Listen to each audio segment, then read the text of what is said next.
রুহের পার্থক্য ভেদে বারজাখী জীবনের জীবন ধারণের স্টাইলে পার্থক্য তৈরি হয়। রুহের মর্যাদার পার্থক্য ভেদে, যেমন রুহ যদি শহীদের রুহ হয় তাহলে এটির ধরন হবে পাখির আকৃতিতে, জান্নাতে উড়বে এবং ফলমূল ভক্ষণ করতে পারবে। তাহলে কবরে গিয়েও মানুষ খাবার খাচ্ছে, কে? শহীদ। সে কবরে খাবার খাচ্ছে কিভাবে? ও এখন পাখির আকৃতিতে জান্নাতে উড়ন্ত আছে, সেখানে তার খাবারের ব্যবস্থা হচ্ছে। শহীদদের চাইতেও যদি আপার লেভেলের টপ ক্লাসের রূহ হয় তাহলে আল্লাহর আরশে ঝুলন্ত থাকবে, লাইটের মতো, আলোর মতো। যদি তার চাইতেও উন্নত আপার ক্লাসের রূহ হয়, নবীদের রূহ, তাহলে তাদের বারজাখী জীবন হবে আরও বেশি লাইভ, আরও বেশি জীবন্ত। মুসা আলাইহিস সালাতু ওয়াস সালামের সাথে মুহাম্মদ সাল্লাল্লাহু আলাইহি ওয়াসাল্লামের দেখা হচ্ছে, কথা হচ্ছে। অথচ মুসা ইসলাম তো মারা গেছে। তাহলে মুসা ইসলামের বারজাখী জীবন অনেক জীবন্ত, অনেক লাইভ একটা জীবন। ইব্রাহিম, আদম সকল নবীর সাথে দেখা হচ্ছে। মসজিদে আকসায় সকল নবীকে পিছনে দাঁড় করিয়ে তিনি সালাত আদায় করছেন। এগুলো তো অন্য নবীদের ক্ষেত্রে বারজাখী জীবনে সংঘটিত হচ্ছে, দুনিয়াতে না। তাদের তো মৃত্যু হয়ে গেছে দুনিয়া থেকে। তাহলে তাদের রুহের আপার ক্লাস হওয়ার কারণে তাদের জীবন আরও বেশি লাইভ, আরও বেশি জীবন্ত। স্বাভাবিক মুমিনের রুহ ইল্লিয়িনে থাকবে, যেটার ধরন কাছাকাছি ঘুমের মতো, হুবহু নয়। ঠিক যখন আমরা বারজাখী জীবনে থাকব তখন প্রতিদিন জান্নাত অথবা জাহান্নামের ধরন দেখতে পাবো। যেমন দুনিয়াতে থেকে প্রতিদিন কবরের ধরন দেখতে পাচ্ছি, কবর কেমন হবে, ঘুমাতে যাচ্ছি দেখছি, ঘুমাতে যাচ্ছি দেখছি। ঠিক মারা যখন যাব বারজাখী জীবনে তখন প্রতিদিন দেখব জান্নাত জাহান্নাম কেমন হবে। যে জান্নাতে যাবে ও জান্নাতের শীতল হাওয়া পাবে, যে জাহান্নামে যাবে ও জাহান্নামের গরম লু হাওয়া পাবে, হালকা আঁচ পাবে। জাহান্নাম কেমন হতে পারে, হুবহু নয়। ঠিক এখানে বসে যেমন আমরা কবরের হালকা আঁচ পাচ্ছি যে মৃত্যু পরবর্তী জীবন কেমন হতে পারে। তো এই আলোচনার সারমর্ম হচ্ছে আমাদের কালব, রূহ, এইটা মানুষের সকল আবেগ অনুভূতির মূল ভিত্তি। এটাই আবেগ অনুভূতি নিয়ে কাজ করে, আর অন্য কিছু আবেগ অনুভূতি নিয়ে কাজ করে না। তাহলে এটা যেমন দুনিয়ার মানুষকে স্মরণ করতে পারছে, দুনিয়ার মানুষকে ভালোবাসতে পারছে, টাকাকে ভালোবাসতে পারছে, ক্ষমতাকে ভালোবাসতে পারছে, এগুলো সব কালবে তৈরি হয়। এই কালবের মাধ্যমে এখন আল্লাহ সুবহানাহু ওয়া তাআলার সাথে সম্পর্ক তৈরি হবে। এই কালব এখন আল্লাহকে স্মরণ করবে, জিকির, যেটা আমাদের আলোচনার বিষয়বস্তু। মূলত আল্লাহ সুবহানাহু ওয়া তাআলার হক হচ্ছে যে মানুষ 24 ঘন্টাই সব কিছুর স্মরণ বাদ দিয়ে শুধু আল্লাহকে স্মরণ করবে।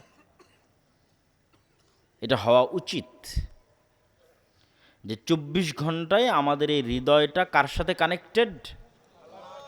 রব্বুল আলামিনের সাথে কানেক্টেড, সম্পৃক্ত। এটা হওয়া উচিত। কিন্তু মানুষের পক্ষে যেহেতু এটি সম্ভব নয়, এই জন্য আল্লাহ সুবহানাহু তাআলা অন্তত পক্ষে, নিম্ন পক্ষে দিনে রাতে 24 ঘন্টায় 5 বার যেন আল্লাহ সুবহানাহু তাআলাকে আমরা স্মরণ করি, এটিকে বাধ্যতামূলক করা হয়েছে, সর্বনিম্ন স্তর।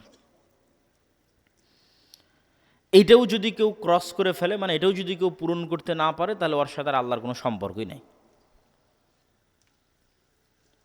ও আল্লাহ সুবহানাহু ওয়া তাআলার গন্তির মধ্যেও নাই, কাউন্টের মধ্যেও নাই, গণনার মধ্যেও নেই, শেষ।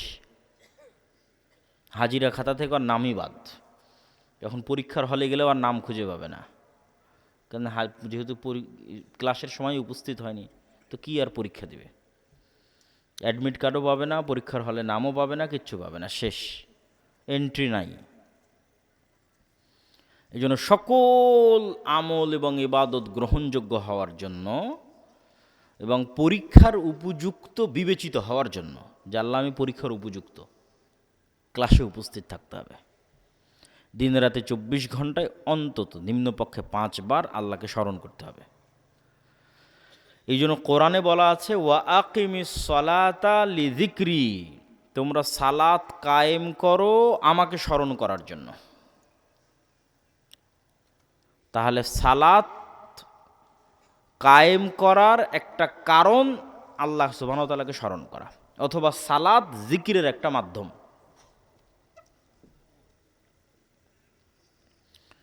তো সালাত যে জিকিরের একটা মাধ্যম, এটার দুই একটা দলিল বলি যে সালাত জিকিরের মাধ্যম।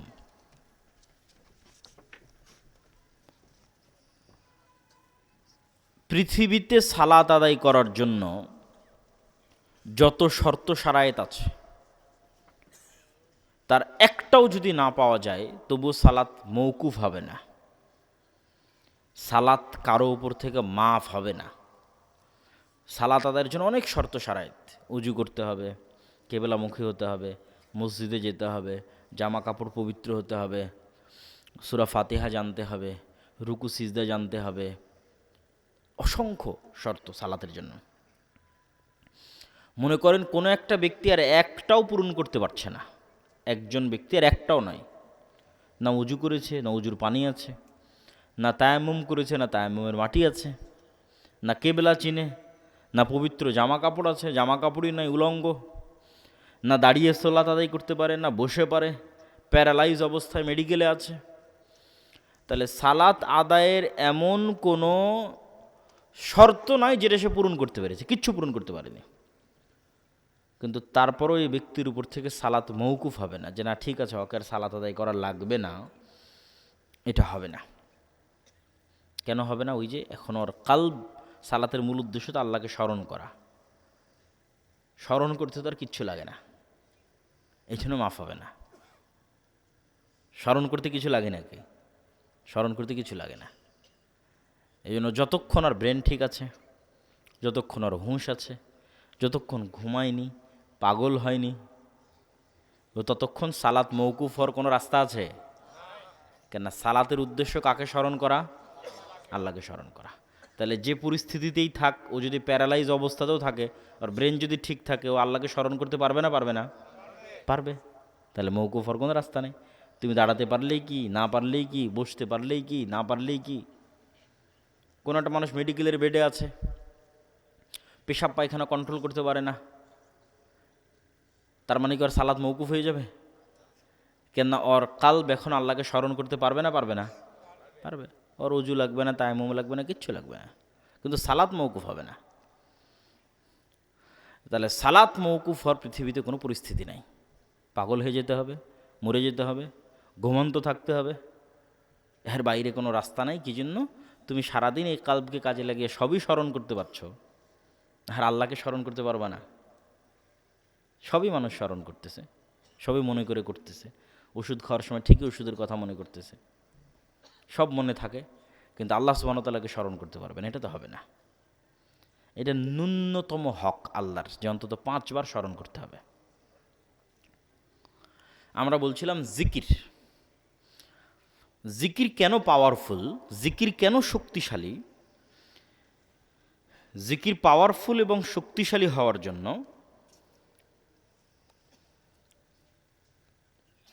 দুটা, আমি 2 মিনিট একটু সময় নেব। আসসালামু আলাইকুম ভাই, যে লোগোটা তো এখনো পেলাম না।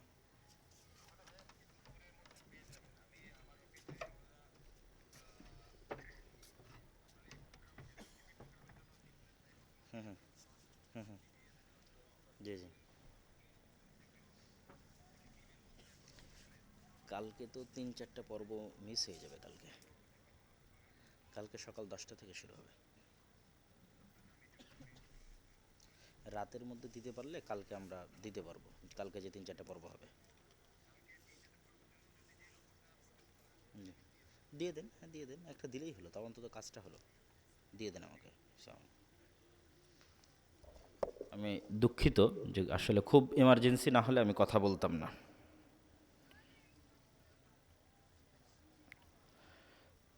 জিকির কেন শক্তিশালী, জিকির কেন পাওয়ারফুল, তা বোঝানোর জন্য আপনাদের 2-একটা উদাহরণ দেই। জিকির পাওয়ারফুল এবং শক্তিশালী এটা বুঝতে হলে আপনাকে বুঝতে হবে সাউন্ড এবং আওয়াজ পাওয়ারফুল। সাউন্ড এবং আওয়াজ পাওয়ারফুল কেমনে বুঝবেন, এটাই বোঝানোর জন্য আমি চেষ্টা করব। এটাই আজকের বক্তব্যের মূল বিষয়। আপনাকে বুঝে যেতে হবে যে আওয়াজ পৃথিবীতে সবচেয়ে পাওয়ারফুল। এইটা বুঝতে পারলেই আপনি বুঝবেন জিকির কেন পাওয়ারফুল। আওয়াজ কি? এই যে আমি এখন বক্তব্য দিচ্ছি, এটা আওয়াজ। আপনার কাছে মনে হচ্ছে আমি বাংলায় বলতেছি, আপনি শুনতেছেন, কিন্তু আসলে এটা আওয়াজ। কেমনে আওয়াজ? এখানে যদি একটা চাইনিজ লোক বসে থাকে, ওর কাছে আমার বক্তব্য আওয়াজ না বক্তব্য? আওয়াজ। আর এখানে বসে যদি একটা চাইনিজ বক্তব্য দেয়, তাহলে ওর বক্তব্য বক্তব্য না আওয়াজ? তাহলে আলটিমেটলি আওয়াজ তৈরি হচ্ছে। আওয়াজের ভিন্নতার কারণে ভাষার ভিন্নতা, ভাষার ভিন্নতা আলটিমেটলি আওয়াজের ভিন্নতা। আওয়াজের একটা ফরম্যাট, আওয়াজের একটা ধরন। আমি বাংলা উচ্চারণ করতেছি, এটা আলটিমেটলি আওয়াজের একটা ধরন। এবার এটাই যখন আমি ইংরেজিতে উচ্চারণ করবো, আওয়াজ ভিন্ন হয়ে যাবে। মাই নেম ইজ আবদুল্লাহ, এটা একটা ভিন্ন আওয়াজ। আনা আবদুল্লাহ, এটা একটা ভিন্ন আওয়াজ। তাহলে আলটিমেটলি এগুলো আওয়াজ। তো ঠিক এই আওয়াজেরই এমন একটা ধরন আছে, যেই ধরনটা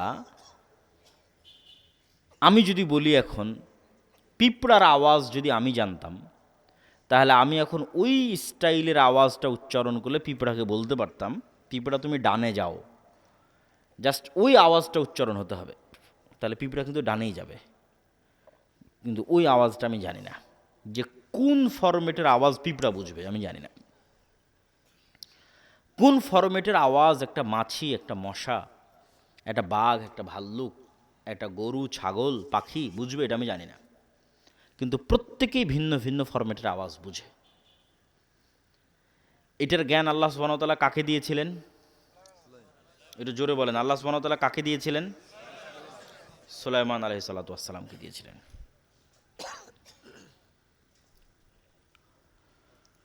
তাহলে একটা পয়েন্ট আমরা বুঝলাম যে পৃথিবীর সকল সৃষ্টিজীবের মধ্যে আন্তঃযোগাযোগ সম্ভব কি দিয়ে? আওয়াজ দিয়ে। সকল সৃষ্টিজীবের মধ্যে আন্তঃযোগাযোগ সম্ভব আওয়াজ দিয়ে। এটা পৃথিবীর সবচেয়ে টপ প্রযুক্তি, যেটার ধারে কাছে বিজ্ঞানীদের পৌঁছা সম্ভব নয়।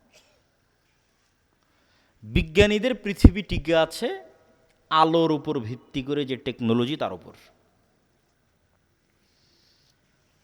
আমি এখান থেকে কথা বলতেছি, এই যে এখনই ফোনে কথা বললাম, আমার কথাটা আলোর মধ্যে দিয়ে এই মোবাইলের মধ্যে গেছে, মোবাইল থেকে আলোর মধ্যে দিয়ে এটা টাওয়ার হয়ে ঢাকা চলে গেছে।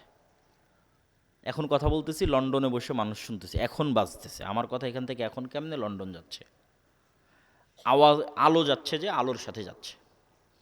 তাহলে আলো ডাটা ট্রান্সফার করে। পৃথিবী যেদিন সৃষ্টি হয়েছে ওই দিন থেকেই করে, মানুষ জানতো না, আজকে মানুষ জানতে পেরেছে। তাহলে আধুনিক প্রযুক্তি টিকে আছে আলোর মধ্যে, ডাটা ট্রান্সফার হয় তার উপরে টিকে আছে। আর আমরা বলতেছি এর চাইতেও এমন এক শক্তিশালী প্রযুক্তির কথা, যেটা আওয়াজ ভিত্তিক, যেটার ধারে কাছে বিজ্ঞানীরা নাই, যেটার কিছু জ্ঞান আল্লাহ কাকে দিয়েছিলেন আবার বলেন তো? সুলাইমান আলাইহিস সালামকে দিয়েছিলেন। সুলাইমান আলাইহিস সালাম একদিন বলছেন, রানী বিলকিসের সিংহাসনকে এখানে নিয়ে আসতে হবে, ইয়েমেন থেকে, সাবা থেকে জেরুজালেমে, ১,৫০০ কিলোমিটার পথ। তো ইফরিত নামক একজন জিন বলছে যে আপনি যেখানে বসে আছেন এই বসা থেকে উঠার পূর্বে সিংহাসন নিয়ে আসবো। আল্লাযী ইনদাহু ইলমুম মিনাল কিতাব, কিন্তু যার কাছে কিতাবের জ্ঞান ছিল সে বলছে, যার কাছে কিতাবের জ্ঞান ছিল সে বলছে আপনার চোখের পলক পড়ার পূর্বে এখানে সিংহাসন উপস্থিত হবে। কোরআনের ধারা বিবরণীতে বোঝা যায় জিন নিয়ে আসতে চেয়েছে গায়ের শক্তিতে, আর যে চোখের পলকে নিয়ে আসতে চেয়েছে জিন কি মানুষটা কোরআনে উল্লেখ নাই, কিন্তু সে নিয়ে আসতে চেয়েছে জ্ঞানের শক্তিতে। আল্লাহ জিন্দাহ ইলমুম মিনাল কিতাব, যার কাছে কিতাবের জ্ঞান আছে, কোরআনের আয়াত। কি জ্ঞান? একজন গায়ের শক্তিতে নিয়ে আসবে বসা থেকে উঠার পূর্বে, আর একজন অর্চেদি স্পিডে নিয়ে আসবে চোখের পলকে জ্ঞানের শক্তিতে। তো মুফাসসিরগণ লিখেছেন, আল্লাহ সুবহানাহু ওয়া তাআলা ভালো জানেন, তবে অনেকগুলোর মধ্যে এটাও একটা হতে পারে, বরং এটার হওয়ার সম্ভাবনা চান্স বেশি। সেটা হচ্ছে সুলাইমান আলাইহিস সালাতু ওয়াস সালামের যিনি ওহী লেখক ছিলেন আসিফ, তিনিই হচ্ছে ইনি যিনি যার কাছে কিতাবের জ্ঞান ছিল বলা হচ্ছে। আল্লাযী ইনদাহু ইলমুম মিনাল কিতাব। কি কিতাবের জ্ঞান ছিল? লাউহে মাহফুজের বিশেষ কোনো জিকিরের জ্ঞান ছিল, যেই জিকিরটা আল্লাহর জিকির, কিন্তু স্পেশাল কোনো জিকির, যেটা একটা সাউন্ড, যেটা একটা আওয়াজ, যেটা উচ্চারণ করার মাধ্যমে উনি চোখের পলকে সিংহাসনকে ওখান থেকে সুলাইমান আলাইহিস সালাতু ওয়াস সালামের নিকটে উপস্থিত করেছিলেন। তো আওয়াজ এই পৃথিবীর সকল সৃষ্টিজীবের মধ্যে আন্তঃযোগাযোগ এবং আন্তঃকানেক্টিভিটি তৈরি করতে পারে। তার আরও দুইটা উদাহরণ নেন। আল্লাহ সুবহানাহু তাআলা আসমান জমিন, গ্রহ নক্ষত্র, সূর্য চন্দ্র, এগুলো সবকে কিয়ামতের পূর্ব মুহূর্তে ধ্বংস করে দিবেন। আর আল্লাহর প্রত্যেকটা কাজের একটা সিস্টেম আছে। আল্লাহ সব কাজ নিজেই করতে পারেন, কিন্তু তারপরেও তিনি সকল কাজের সিস্টেম তৈরি করেছেন। তো আল্লাহ এই পৃথিবী ধ্বংস করার সিস্টেম তৈরি করেছেন এটা, যে ইসরাফিল বাঁশিতে ফু দিবে এবং সেই বাঁশির আওয়াজে সব ভেঙে চূর্ণ বিচূর্ণ হয়ে যাবে। মানে সূর্য ওই বাঁশির আওয়াজটা বুঝতে পারবে যে এটা সে আওয়াজ, যে আওয়াজে ভেঙে যেতে হবে, সময় শেষ। চন্দ্র আসমান সব ওই আওয়াজ বুঝতে পারবে, যে আওয়াজে সব চূর্ণ বিচূর্ণ হয়ে যাবে। যেমন আজকের আলোর যে প্রযুক্তি, যেটার মধ্যে দিয়ে আমার বক্তব্য লাইভ যাচ্ছে, আপনারা ফোনে কথা বলতেছেন, ইন্টারনেট চলতেছে, এই আলোর প্রযুক্তি বা ওয়েভ বা তরঙ্গ ব্যবহার করে ইসরায়েল ইরান এবং হামাসের নেতা এবং বিজ্ঞানীদের হত্যা করতেছে। কিভাবে? এই মোবাইলটা যদি এখন নেটওয়ার্কের সাথে কানেক্টেড থাকে এবং ইন্টারনেট থাকে, তাহলে ইসরায়েল চাইলে এই মোবাইলকে এখানে বিস্ফোরণ ঘটাতে পারবে, আমার হাতে এখন বিস্ফোরণ হবে এখানে। এভাবেই সবার নিজ নিজ বাড়িতে পকেটে মোবাইলে বিস্ফোরণ হয়ে গেছে। কিভাবে? এই মোবাইল ওয়েভ রিসিভ করে, কেন এটা আলোর তরঙ্গ নিয়েই তো কাজ করতেছে, কথা রিসিভ করতেছে, কথা বের করতেছে, আলোর তরঙ্গ, ওয়েভ। তাহলে এমন এক প্রকার ওয়েভ তারা আবিষ্কার করেছে, যে ওয়েভ ছাড়লে, কোনো নির্দিষ্ট মোবাইলকে টার্গেট করে ছাড়তে পারলে, কোনো নির্দিষ্ট এরিয়াকে টার্গেট করে ছাড়তে পারলে, যেখানে যেখানে ওই মোবাইলে ওয়েভ রিসিভ করবে, মোবাইল ফেটে বিস্ফোরিত হয়ে যাবে। তাহলে আল্লাহ সুবহানাহু তাআলা আসমান জমিন ধ্বংস করার সিস্টেম তৈরি করেছেন কিসের উপর? জোরে বলেন তো, কিসের উপর? আওয়াজ, ইসরাফিলের বাঁশির আওয়াজ। আবার যখন সবাই পৃথিবী থেকে বিদায় নিবে, পুনরুজ্জীবিত করার দরকার হবে, তখনও আল্লাহ ইসরাফিলের বাঁশির দ্বিতীয়বারের আওয়াজের মাধ্যমে সকল মানুষকে কবর থেকে জীবিত করবেন। আওয়াজ যে শক্তিশালী এবং তার পাওয়ারফুল, তার আর একটা উদাহরণ নেন। হাফেজ সাহেব যে কোরআন তেলাওয়াত করতেছিল, ওর মধ্যেও আছে এই আয়াত, ইউসাব্বিহু লিল্লাহি মা ফিস সামাওয়াতি ওয়া মা ফিল আরজ। আসমান জমিন এবং তার মধ্যে যা কিছু আছে, তার সকল কিছু 24 ঘন্টা আল্লাহর তাসবিহ পাঠ করে। তো তাসবিহ পাঠের আওয়াজ হয় না? আওয়াজ হয়। শুনতে পাই না কেন? আপনি কি আপনার আশেপাশে চলা পিঁপড়ার আওয়াজ শুনতে পাচ্ছেন? শুনতে পাচ্ছেন না। এরকম আশেপাশে অসংখ্য কিছুর আওয়াজ আপনি শুনতে পান না, অসংখ্য কিছুর। প্রত্যেক সৃষ্টিজীবকে আল্লাহ এক একটা লিমিটেশন দিয়ে তৈরি করেছে, এক একটা সীমাবদ্ধতা দিয়ে তৈরি করেছে, এক একজনের এক এক জগৎ, এবং খুবই সীমাবদ্ধ জগৎ। আপনি আমাকে যেভাবে দেখতেছেন, এইভাবে কুকুর আমাদের দেখে না। যে আমি আব্দুল্লাহ, আমার চেহারা এরকম, আমার দাড়ি এরকম, আমি এতটুকু লম্বা, আমি এতটুকু মোটা, চেহারা দেখে চিনবেন এটা আব্দুল্লাহ, এটা কুকুর চিনতে পারে না। যে চেহারা দেখে চিনবে, ও গন্ধ দেখে চিনে যে এটা আব্দুল্লাহর গন্ধ, এটা অমুকের গায়ের গন্ধ, এটা অমুকের গন্ধ। তো ওকে আল্লাহ সুবহানাহু ওয়া তাআলা চিনার ক্ষমতা দিয়েছে, সূক্ষ্মতা দিয়েছে গন্ধে, মানুষের চেয়ে 10,000 গুণ। মানুষের তৈরি যন্ত্র ওই মানের গন্ধ ধরতে পারবে না। এটা ক্যান্সার সেলের কি গন্ধ হয় মানুষ তো জানেই না, যন্ত্রও জানে না, বিজ্ঞানীরাও জানে না, ওটাও কুকুর ধরতে পারে। ভাইরাস, করোনা ভাইরাসের মতো গন্ধ। ওটা মানুষ কই পাবে করোনা ভাইরাসের গন্ধ? আর বিজ্ঞানীরা কোথায় পাবে করোনা ভাইরাসের গন্ধ? ওটাও কুকুর পায় করোনা ভাইরাসের গন্ধ। তাহলে গন্ধে এত সূক্ষ্ম। তাহলে আপনি হাজারো জিনিস নাকে নিয়ে বলবেন যে না, এটার তো কোনো গন্ধ নাই, আমার হাতে এখন কোনো গন্ধ নাই, এটাতে কোনো গন্ধ নাই। তাহলে আসলেই গন্ধ আছে না নাই এটা তো আপনিই জানেন না, কেননা আপনার ওই লেভেলের গন্ধ গ্রহণের ক্ষমতা আল্লাহ দেয়নি। তাহলে আপনার আশেপাশে পিঁপড়া চলতেছে, আর চলার আওয়াজ আছে, ওই আওয়াজ আবার আর এক প্রাণী বুঝতে পারে, 10 কিলোমিটার দূরে থাকা হাতিও বুঝতে পারবে যে এখানে একটা পিঁপড়া চলতেছে, যাদেরকে আল্লাহ এরকম শ্রবণের সূক্ষ্মতা দিয়েছে। তাহলে এই প্যান্ডেলও তাসবিহ পাঠ করতেছে, এই চেয়ারও তাসবিহ পাঠ করতেছে, আমাদের জামা কাপড়ও তাসবিহ পাঠ করতেছে, আশেপাশে যা দেখছেন সব তাসবিহ পাঠ করতেছে, এবং প্রত্যেক তাসবিহ পাঠের কি হচ্ছে? আর একটু জোরে বলেন, কি হচ্ছে? আওয়াজ হচ্ছে। এই পর্যন্তই শেষ নয়, এর চাইতে আশ্চর্য হচ্ছে রাসূলুল্লাহ সাল্লাল্লাহু আলাইহি ওয়াসাল্লাম বলছেন, মুয়াজ্জিন যখন আজান দেয় তখন যতদূর পর্যন্ত তার আজানের আওয়াজ যায় ততদূর পর্যন্ত সকল সৃষ্টিজীব, কীট পতঙ্গ, পঙ্গপাল, জীব জন্তু, জানোয়ার সব বুঝে যে এটা আজানের আওয়াজ। আল্লাহু আকবার, আল্লাহু আকবার, এটা বুঝে এটার পক্ষে কিয়ামতের মাঠে সাক্ষী দিবে। আল্লাহু আকবার। তাহলে ওরা যেমন 24 ঘন্টা তাসবিহ পাঠ করতেছে, আওয়াজ তৈরি করতেছে, তেমন তাসবির আওয়াজটা ওরা কি করে? বোঝে। অন্য কোনো আওয়াজ বুঝুক আর না বুঝুক, তাসবিহের আওয়াজ বুঝে। তাহলে অনেকগুলো পয়েন্ট আপনাদের সামনে দাঁড় করালাম শুধু এটা বুঝাতে যে আওয়াজ খুবই শক্তিশালী কিছু, আওয়াজ খুবই পাওয়ারফুল কিছু।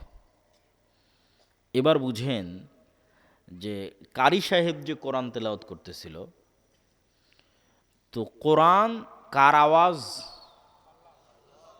একটু বলেন, কার আওয়াজ? আল্লাহর আওয়াজ। কোরআন কার সাউন্ড? আল্লাহর সাউন্ড। কোরআন কার শব্দ? কার বাক্য? আল্লাহর বাক্য। এই জন্য মুসা আলাইহিস সালাতু ওয়াস সালামের কাছে যে লাঠি আছে, ছিল মুজিজার, ওটার চাইতেও পাওয়ারফুল জিনিস আল্লাহ উম্মতে মুহাম্মাদিকে দিয়েছে, সেটা হচ্ছে কোরআন। কেন? কোরআন স্বয়ং কার আওয়াজ? আল্লাহর নিজের আওয়াজ। সবচেয়ে শক্তিশালী জিনিস উম্মতে মুহাম্মাদের কাছে আছে। কেন? আগে আমরা প্রমাণ করে ফেলেছি পৃথিবীতে সবচেয়ে পাওয়ারফুল হচ্ছে আওয়াজ। তাহলে আওয়াজের মধ্যে সবচেয়ে পাওয়ারফুল আওয়াজ কার হবে? আল্লাহর নিজের হবে। তাহলে এর চেয়ে শক্তিশালী আর কিছু আছে পৃথিবীতে? এর চেয়ে শক্তিশালী আর পৃথিবীতে কিছু নাই। এই জন্য তাজবিদের গুরুত্ব আছে। হাফেজ সাহেবও বলছিলেন তাজবিদ ঠিক করার কথা। কেন? আপনার পড়াটা যখন মুহাম্মদ সাল্লাল্লাহু আলাইহি ওয়াসাল্লামের পড়ার মতো হবে, তখন আপনার আওয়াজটা যখন মুহাম্মদ সাল্লাল্লাহু আলাইহি ওয়াসাল্লামের আওয়াজের মতো হবে, আওয়াজের যে ফরম্যাট, তখন এটা জিবরাইল আলাইহিস সালাতু ওয়াস সালামের মতো হবে। আর যখন আপনার আওয়াজটা জিবরাইল আলাইহিস সালাতু ওয়াস সালামের মতো হবে, তখন এটা লাউহে মাহফুজের মতো হবে। আপনার আওয়াজটা লাউহে মাহফুজের মতো হবে, তখন এটা আল্লাহ সুবহানাহু তাআলার যে আওয়াজ, সে আওয়াজের সাথে মিলে যাবে। লাউহে মাহফুজ থেকে জিবরাইল নিয়েছে, জিবরাইল থেকে মুহাম্মদ সাল্লাল্লাহু আলাইহি ওয়াসাল্লাম নিয়েছে, মুহাম্মদ সাল্লাল্লাহু আলাইহি ওয়াসাল্লাম থেকে সাহাবীরা, তাবিরা, তারপর আমরা। এই জন্য তাজবিদের গুরুত্ব আছে। আওয়াজটা যেন হুবহু এরকম হয়, যাতে লাউহে মাহফুজের সাথে মিলে যায়। আওয়াজের ধরন, উচ্চারণের স্টাইল লাউহে মাহফুজের সাথে যাতে মিলে যায়, এই জন্য তাজবিদের গুরুত্ব আছে। কোরআন অর্থ জানা জরুরি, বোঝা জরুরি, জ্ঞান অর্জন করতে হবে। শুধু সাউন্ডের মধ্যে সীমাবদ্ধ থাকলে হবে না, কেন? কোরআনের শিক্ষাও তার মুজিজা।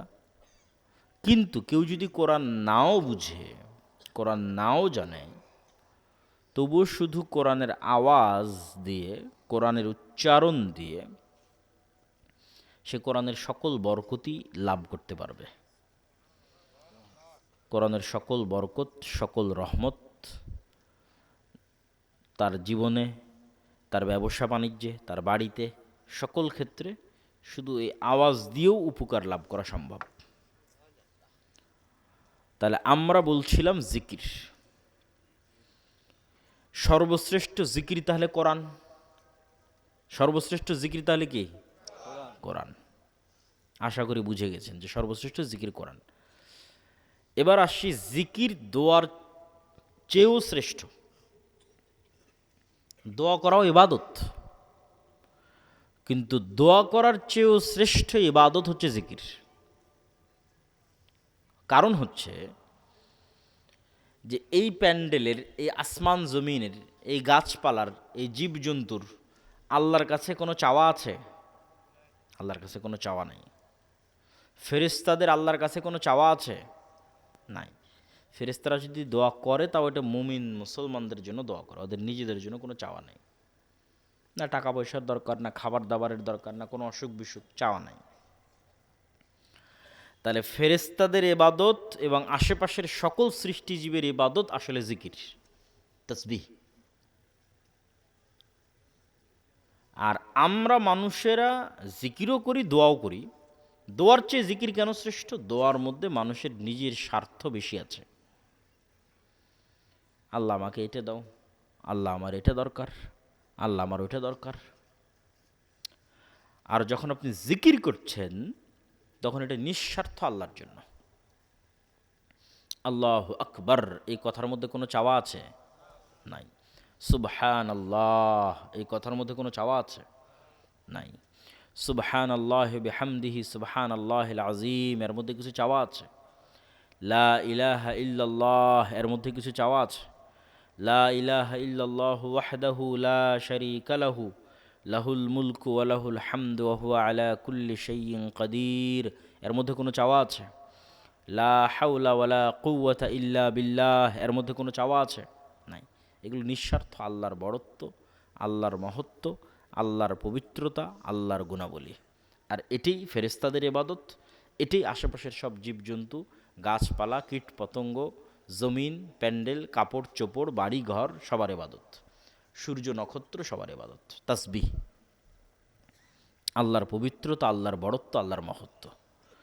এবং কেউ যদি আল্লাহ সুবহানাহু তাআলার বড়ত্ব, মহত্ব, তাসবিহ, জিকির পাঠে অভ্যস্ত হয়, তাহলে দোয়াকারী দোয়া করে যা পাবে জিকিরকারী তার চেয়ে বেশি পাবে। বিস্তারিত এগুলো যা বলছে প্রত্যেকটা কথার পিছনে দলিল আছে। সবগুলো দলিল আল্লাহর পথে যাত্রা যে বইটা আছে এই বইটাতে তুলে ধরা আছে। আমাদের সবসময় সাথে ড্রাইভার থাকে, গাড়ি থাকে, তখন বইগুলো আনা যায়। যেহেতু আমাদের গাড়ি অ্যাক্সিডেন্ট হওয়াতে ভাড়া গাড়িতে এসেছে, এই জন্য আজকে বই পুস্তক নাই। তবে এই বইটা অবশ্যই সংগ্রহ করতে হবে।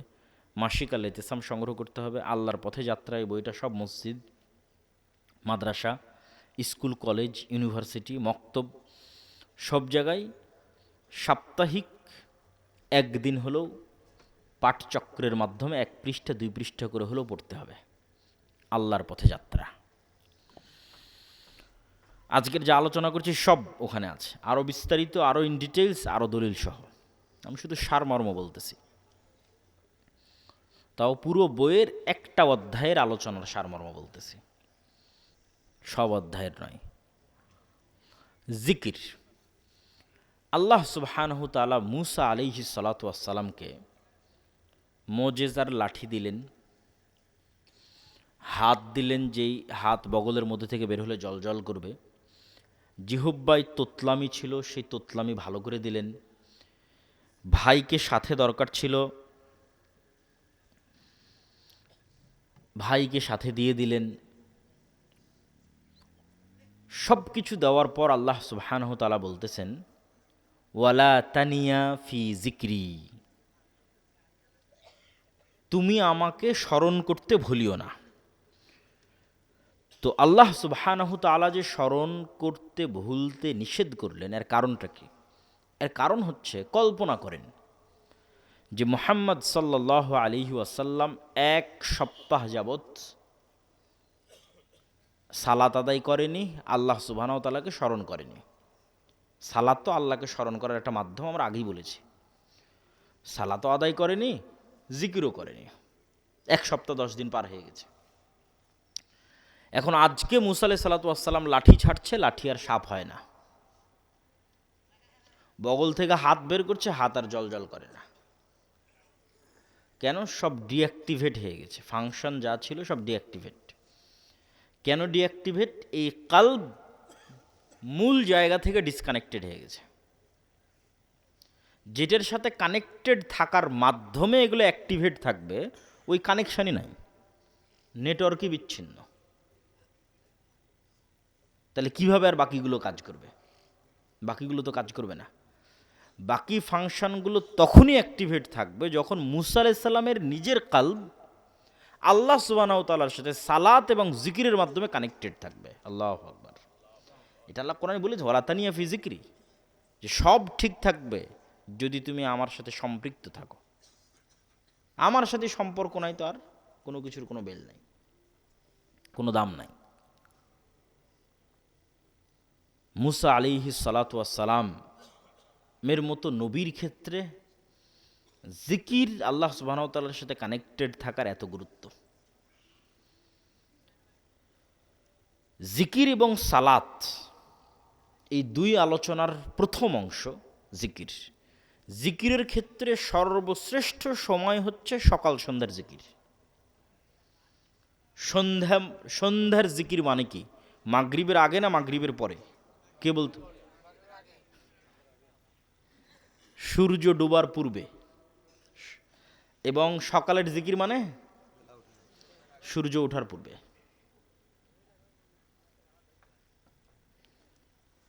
আল্লাহ সুবহানাহু ওয়া তাআলা কোরআন মাজিদে বলছেন, ক্বাবলা তুলুইশ শামসি ওয়া ক্বাবলা গুরুবিহা, সূর্য ওঠার পূর্বে, সূর্য ডুবার পূর্বে স্পেশাল টাইম জিকিরের।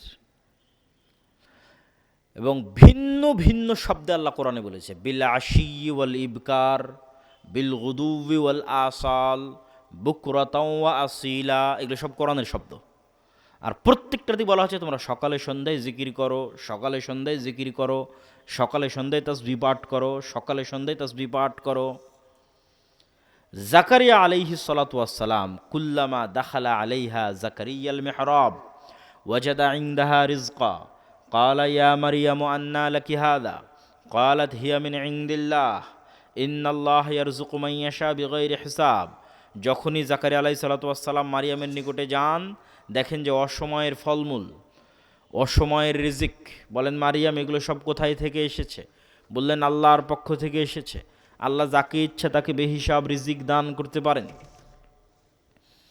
হুনালিকা দাআ জাকারিয়া রাব্বাহ, ওখানেই জাকারিয়া আলাইহিস সালাতু ওয়াস সালাম সালাতে দাঁড়িয়ে গেলেন আল্লাহকে এটা বলতে যে, আল্লাহ আমার যদি এরকম একটা সন্তান হতো, আমি তো বৃদ্ধ, স্ত্রী তো বন্ধে, কিন্তু মনের স্বাদ। আল্লাহ সুবহানাহু ওয়া তাআলা সাথে সাথে তাকে সুসংবাদ দিলেন যে তোমার সন্তান হবে, তার নাম ইয়াহিয়া। তখন আল্লাহ সুবহানাহু ওয়া তাআলাকে জাকারিয়া আলাইহিস সালাতু ওয়াস সালাম বলতেছেন যে তার বিশ্বাস হয় না, কিভাবে সন্তান হবে, আলামত বলেন। আয়াতুহা আল্লাহ তুকাল্লিমান নাসা, তোমার যে সন্তান হবে এটার আলামত হচ্ছে, চিহ্ন হচ্ছে মুখ বন্ধ, কোনো মানুষের সাথে কোনো কথা নাই। এটা একটা সিয়াম, এটা একটা রোজা। আমরা 3 নম্বর আলোচনা করব, সিয়াম বা রোজা, বিরত থাকা। মারিয়াম আলাইহিস সালাতু ওয়াস সালাম যখন ঈসা আলাইহিস সালাতু ওয়াস সালামকে কোলে করে লোকালয়ে আসলেন, মানুষজন ওনাকে জিজ্ঞেস করছে ছেলে কীভাবে হলো? উনি বলছেন, ইন্নী নাযারতু লির রহমানি সাওমা ফালান উকাল্লিমাল ইয়াওমা ইনসিয়া, আমি আল্লাহর নামে আজকে সিয়াম রেখেছি, এই জন্য আজকে কথা বলবো না। শাব্দিক অনুবাদ করতেছি। তাহলে সিয়াম মানে বিরত থাকা, মানে আল্লাহর নামে আজকে মুখ বন্ধ করেছি, ফলত আজকে আমি আর কোনো কথা বলবো না। তারপরে উনি ওনার বাচ্চার দিকে ইশারা করলেন, ওটা ভিন্ন ঘটনা। ঠিক জাকারিয়া আলাইহিস সালাতু ওয়াস সালামকে আল্লাহ বলছেন মুখ বন্ধ, সিয়াম চলবে মুখের। আর কি চলবে? যেমন দুনিয়ার কোনো মানুষের সাথে কোনো প্রকারের কথা হবে না, সব কথা বন্ধ, ঠিক তার বিপরীতে তোমার মুখ দিয়ে সকালে সন্ধ্যায় শুধু আল্লাহর জিকির উচ্চারিত হবে। আল্লাহু আকবার। এটাই আলামত, আল্লাহ কোরআনের মধ্যে বলছে যে তোমার সন্তান হবে, আর আলামতি হচ্ছে দুনিয়ার সব অপ্রয়োজনীয় কথা বাদ, আর শুধু মুখ ব্যবহৃত হবে সকালে সন্ধ্যায় আল্লাহর জিকিরে। স্পেশাল টাইম সকাল সন্ধ্যায়, সকাল সন্ধ্যার জিকির। সকাল সন্ধ্যার জিকির দিয়ে পৃথিবীর এমন কোনো অসম্ভব নাই যা সম্ভব করা সম্ভব নয়। এমন কোনো অসম্ভব নাই যা সম্ভব করা সম্ভব নয় জিকির দিয়ে, বিশেষ করে সকাল সন্ধ্যার জিকির দিয়ে। সালাত, সালাতের কিছু আলোচনা তো জিকিরের সাথে আমরা সম্পৃক্ত এবং কানেক্টেড করে ফেলেছি। শুধু এতটুকু বলি যে সালাত সাত আসমানে থাকা রব্বুল আলামিনের সাথে জমিনে থাকা আল্লাহর সৃষ্টি মানুষের মধ্যে লাইভ কানেক্টেড হওয়ার একমাত্র প্রযুক্তি।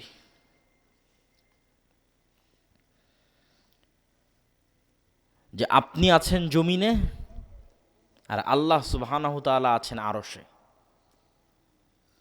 কত লক্ষ কত কোটি কিলোমিটার কেউ জানে না। এ এক মহাশূন্য, এক আসমানের নিচে, যেটাই বিজ্ঞানীরা বের করতে পারেনি। এভাবে সাত আসমান। তাহলে সাত আসমানে থাকা রব্বুল আলামিনের সাথে জমিনে থাকা এক ক্ষুদ্র সৃষ্টিজীব লাইভ কানেক্টেড হবে। তার একমাত্র প্রযুক্তির নাম কি? একটু জোরে বলেন তো কি?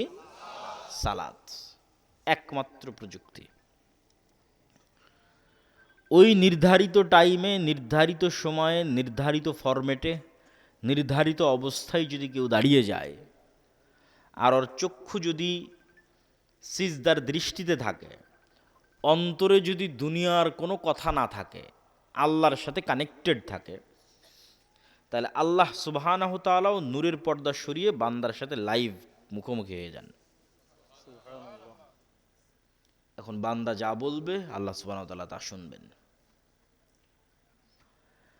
এই জন্য মুহাম্মদ সাল্লাল্লাহু আলাইহি ওয়াসাল্লাম যে কোনো সমস্যায় আগে সালাত। কেন? আগে যোগাযোগ তৈরি করতে হবে কার সাথে? আগে তো আল্লাহকে বলতে হবে। তাহলে আমরা যেমন এখন যে কোনো বিপদে পড়লে ফোন উঠিয়ে ফেলি, একে ফোন দেবো, ওকে ফোন দেবো, ওকে ফোন দেবো।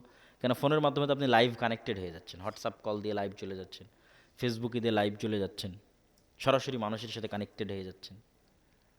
এর চেয়ে তো লক্ষ কোটি গুণ, হাজারো গুণ শ্রেষ্ঠ প্রযুক্তি হচ্ছে সালাত, যেটা জমিনে বসে রব্বুল আলামিন আরশের উপরে থাকা রব্বুল আলামিনের সাথে কানেকশন তৈরি হবে। পৃথিবীর কেউ দিতে পারবে না আপনাকে। পৃথিবীর কারো কাছে এই বুদ্ধিও নাই, কারো কাছে এই রাস্তাও নাই, কারো কাছে এই ফরম্যাট জানাও নাই।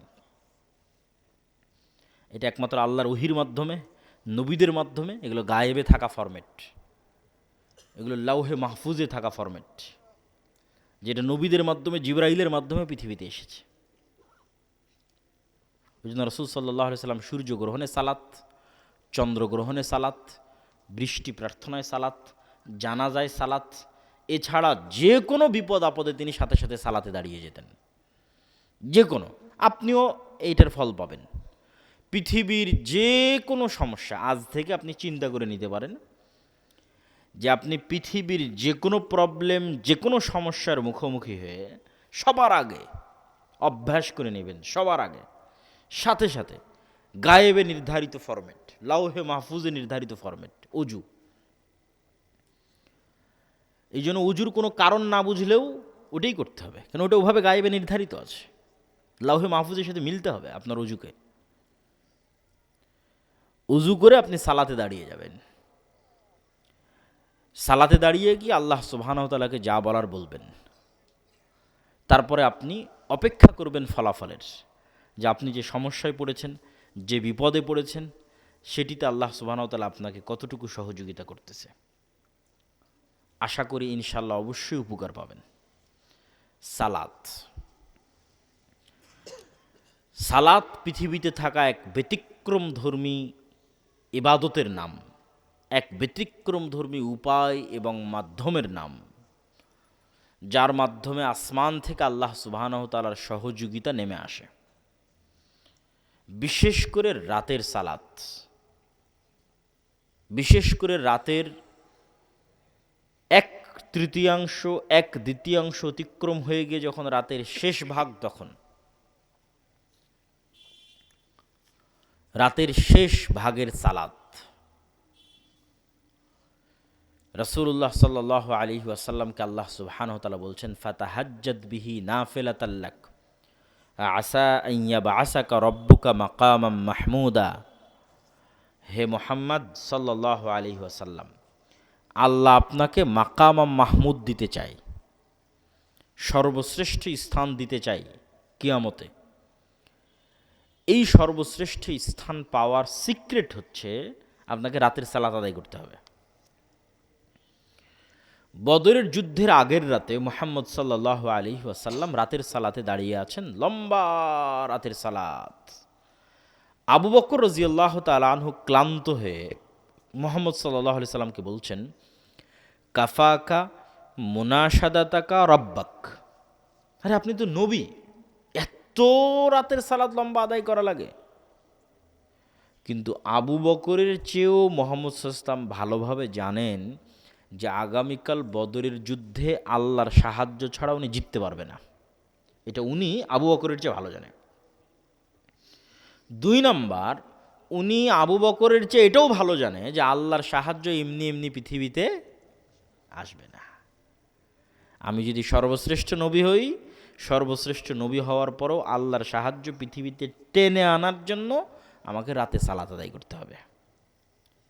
আর এই নবীরই উম্মত 5 ওয়াক্ত সালাত আদায় না করে, রাতের সালাত বহু দূরে থাক, 5 ওয়াক্ত সালাত আদায় না করেই নাকি ইসলামকে বিজয় করে ফেলবে।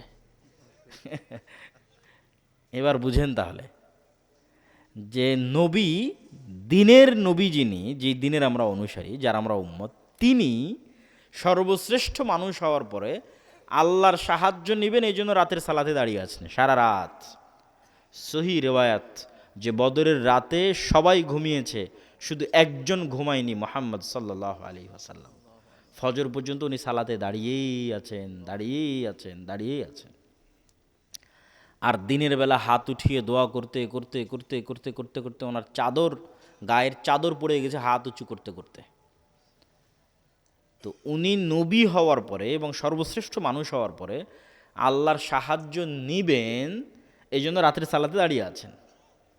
আর আমরা ইসলামকে বিজয় করে ফেলবো 5 ওয়াক্ত সালাত আদায় না করেই, এটা কোনো মতেই সম্ভব নয়।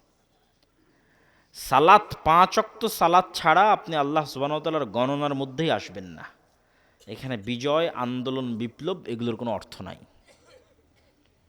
তাহলে ইসলাম প্রতিষ্ঠা করতে হলে শুরুই করতে হবে মসজিদ দিয়ে, শুরুই করতে হবে সালাত দিয়ে, তারপরে তখন আস্তে আস্তে অন্যদিকে আগাবে। কেননা আপনি পৃথিবীর সকল গুনাহ থেকে বিরত যদি থাকতে চান, তার সহজ বুদ্ধি, ইয়াং জেনারেশন থেকে শুরু করে যে কেউ, যে আমি এই নেশায় আসক্ত, এই গুনাহে আসক্ত, এইটা ছাড়তে পারছি না, ওইটা ছাড়তে পারছি না, সব গুনাহ থেকে মুক্ত হতে পারবেন যদি 5 ওয়াক্ত সালাত জামাতে আদায় করতে পারেন। কেন বললাম? কেন আপনি অন্য গুনাহ করতেছেন, তার কারণ হচ্ছে আপনার নাফস আপনার কন্ট্রোলে নাই, এই জন্যই তো গুনাহ করতেছেন। যে গুনাহই হোক, যে সুদ করতেছে ওরও নাফসার কন্ট্রোলে নাই, যে ঘুষ খাচ্ছে ওরও নাফসার কন্ট্রোলে নাই, যে বিড়ি খাচ্ছে ওরও নাফসার কন্ট্রোলে নাই, যে গীবত অপবাদ দিচ্ছে ওরও নাফসার কন্ট্রোলে নাই, যে জেনায় লিপ্ত হচ্ছে ওরও নাফসার কন্ট্রোলে নাই। ঘটনা তো এক জায়গাতে, সেটা হচ্ছে নাফস কন্ট্রোলে নাই। তাহলে পাপ যেটাই হোক ওটাকে কন্ট্রোল করা সম্ভব যদি নাফসকে কন্ট্রোল করা সম্ভব। তাহলে নাফসকে কন্ট্রোল করতে হলে একে তো কাজ দিতে হবে, কাজ না দিলে কিভাবে কন্ট্রোল হবে? পৃথিবীর এমন কোনো প্রশিক্ষণ নাই যে প্রশিক্ষণ কাজ ছাড়া হয়ে যায়। যে আমি ঘরে বসে আর্মি হয়ে গেলাম, এটা হবে নাকি? ঘরে বসে পুলিশ হয়ে গেলাম, এটা হবে নাকি? দৌড়াতে হবে, কাজ করলে, ট্রেনিং নিলে তাহলে ও কাজের উপযুক্ত হবে। তাহলে এখন আমি চাচ্ছি যে আমার নাফসকে আমি কন্ট্রোল করতে চাই, কেন আমি অসংখ্য গুনাহে লিপ্ত। তাহলে একে কাজ না দিলে কি কন্ট্রোলে আসবে? কাজ না দিলে কন্ট্রোলে আসবে না। তো অলস, অলস যদি পড়ে থাকে তো শয়তানের ঘর, শয়তানের আড্ডাখানা, কারখানা। তাহলে একে এখন কাজ দিতে হবে। তাহলে এর প্রথম কাজ হচ্ছে যে কোনো মূল্যে একে 5 ওয়াক্ত সালাত আদায় করতে বাধ্য করতে হবে, মেরে পিটিয়ে, এট এনি কস্ট। যতক্ষণ মানুষ তার নিজের নফসকে 5 ওয়াক্ত সালাত আদায়ে বাধ্য করতে না পেরেছে, ততক্ষণ আরও কোনো গুনাহ থেকে বিরত থাকতে পারবে না, যে গুনাহই হোক পৃথিবীর। আর নফসকে যখন মানুষ একবার বাধ্য করে ফেলবে যে না, তোকে সালাত আদায় করতেই হবে এবং জামাতে মসজিদে সালাত আদায় করতে হবে, তাহলে অন্তত কি হলো, নফসটা কন্ট্রোলে চলে আসলো। এখন কন্ট্রোলে যখন চলে আসবে, তখন আর যে কোনো গুনাহ, ওই গুনাহের ধরন কেমন হবে আপনাকে বলি। নফস কন্ট্রোলে আসার আগে গুনাহের ধরন ছিল এমন, মন চাইলো সিগারেট ধরিয়ে ফেললেন, কেন নফস তো কন্ট্রোলে নাই। এবার যখন অন্তত একটানা 40 দিন যদি আপনি আপনার নফসকে বাধ্য করেন যে আমি একটানা 40 দিন 5 ওয়াক্ত সালাত জামাতে আদায় করব তাকবীরে তাহরিমার সাথে, সাকসেসফুলি একটা কোর্স কমপ্লিট করেছেন, একটা ডোজ কমপ্লিট করেছেন সাকসেসফুলি একটানা 40 দিন। এই 40 দিনের পর যখন আপনি সিগারেট বা বিড়ি ধরাতে যাবেন, তখন অন্তত 10 বার আপনি চিন্তা করার সুযোগ পাবেন যে খাবো না খাবো না। এই চিন্তা করার সুযোগটা এতদিন ছিল না, কেননা এতদিন এই নাফসের উপর আপনার কন্ট্রোল ছিল না, এটা ছিল শয়তানের গোলাম। এই 40 দিনের পর এখন আপনি যে গুনাহই যান না কেন চিন্তা করার সুযোগ পাবেন। চিন্তা করার পর আপনি করলেন, সেটা ভিন্ন বিষয়, কিন্তু আপনার নাফসের উপর আপনার কন্ট্রোল ফিরে এসেছে। এই জন্য পৃথিবীর সকল গুনাহ থেকে মুক্ত হওয়ার সিক্রেট হচ্ছে 5 ওয়াক্ত সালাত। 5 ওয়াক্ত সালাত আদায় করতেই হবে। 5 ওয়াক্ত সালাত ছাড়া উম্মতে মুহাম্মাদির বাঁচার কোনো রাস্তা নাই।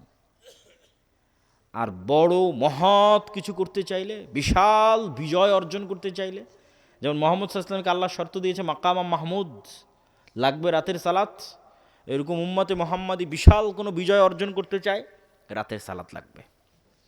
সাহাবীরা 5 ওয়াক্ত সালাতের পরেও রাতের সালাতে অভ্যাসী ছিলেন। রাতের সালাতের পরেও তারা কোরআন তেলাওয়াতে, সালাতের পরেও তারা কোরআন তেলাওয়াতে অভ্যাসী ছিলেন। সম্মানিত উপস্থিতি, আমরা আমাদের বক্তব্যের তৃতীয় পয়েন্ট, সিয়াম। আজকে সিয়াম বাছাই